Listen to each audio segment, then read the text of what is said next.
Well, U.S. President Donald Trump taking center stage at Davos for the World Economic Forum. His lengthy speech touched on several key issues, including Greenland, NATO, Venezuela, Canada, and the American economy. To break this all down, we're joined by Michael Cornfield, Senior Fellow at the George Washington University Center for Excellence in Public Leadership. And Michael, thank you very much for joining us. My pleasure. Good morning. I guess initial reaction to the speech. I came in at about an hour 15, I think, roughly. Well, it was almost the same speech he gave yesterday to commemorate the first year of his second term as president. It's his standard mix of misinformation, bullying, and nostalgia. And it's hard to keep track of everything that he says because he deliberately flits from topic to topic. But the clear headline, obviously, is his pledge not to use force in Greenland. And now that took a half an hour. I think I looked at it. It took a half an hour for him to even mention Greenland. That's showmanship. He knew that was what everyone in the room was waiting to hear, and he delayed it. He did go quite a bit into detail about his reasoning for his attitude toward Greenland. Not sure all of it is accurate. Certainly, it's inaccurate for him to claim that we gave Greenland back after World War II. We had had treaties and lease arrangements with Greenland, but we have never owned Greenland. We being the United States, excuse me. No worries. What did European leaders hear in that speech, do you think?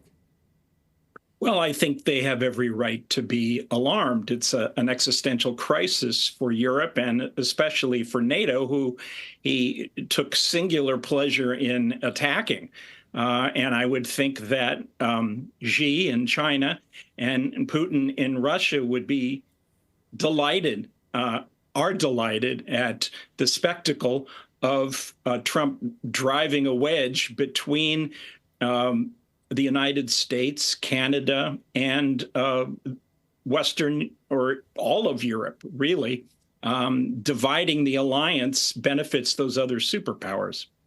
And does it feel like that wedge is permanent? Can that be repaired? The relationship, we'll start with Europe, the relationship with the U.S. and Europe? Well, after hearing what he said today, I don't know whether it can be repaired in the short term, which is to say over the next calendar year. Maybe the results of the U.S. elections in 2026 could change it. And after Trump, it could change. But otherwise, it seems like we're in a period of extended discord. And also in the speech, Canada was mentioned, albeit rather briefly, but rather quite pointedly. I think there were some pretty direct shots by the president. Your thoughts on that?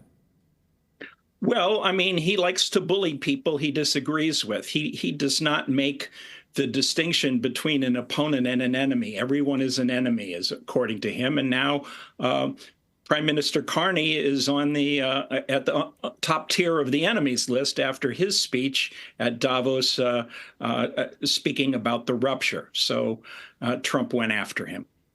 And do you feel that will continue, or is it going to be something new that he'll find? Well, what gets into Trump's frame of vision is a function of what he sees on social media and on some of our television networks in the United States that he likes to watch. So the more prominent Carney is, the more Trump will take shots at him. If someone else is more prominent, he'll shift his gaze. And from the business side, what were there? I mean, there were business people in the audience. What were they taking from that speech? Or was it just they've heard it before and they're going to keep moving along? I mean, we're kind of seeing it with the markets today, but is that how business is looking at most of his speeches now? Well, I would make a distinction between high tech and other businesses. I think high tech has an alliance of sorts with the Trump administration, and they're not fazed by his blustering and his bragging. Other businesses, agriculture businesses that are affected by the tariffs, are continue to be alarmed. And now you mentioned earlier about China looking at this and probably enjoying this speech and seeing the opportunities. Is there anything for Russia here, or are they still kind of on the outside looking in? Well, Trump seems to be siding with Putin and Russia on resolution of the war in Ukraine. He talks about how he hates to see the loss of life, but if you peer into the details of the negotiations that are being conducted, so far they're very favorable to Russia maintaining the territory that it has seized. Trump does not like Zelensky. Zelensky did not do him a favor with respect to Joe Biden, and that led to Trump's first impeachment. So Trump does not like Zelensky at all. Okay. Sorry, finish up. Sorry, my apologies. No, that's it. Okay, we have to wrap it up there, but Michael, thank you very much for joining us.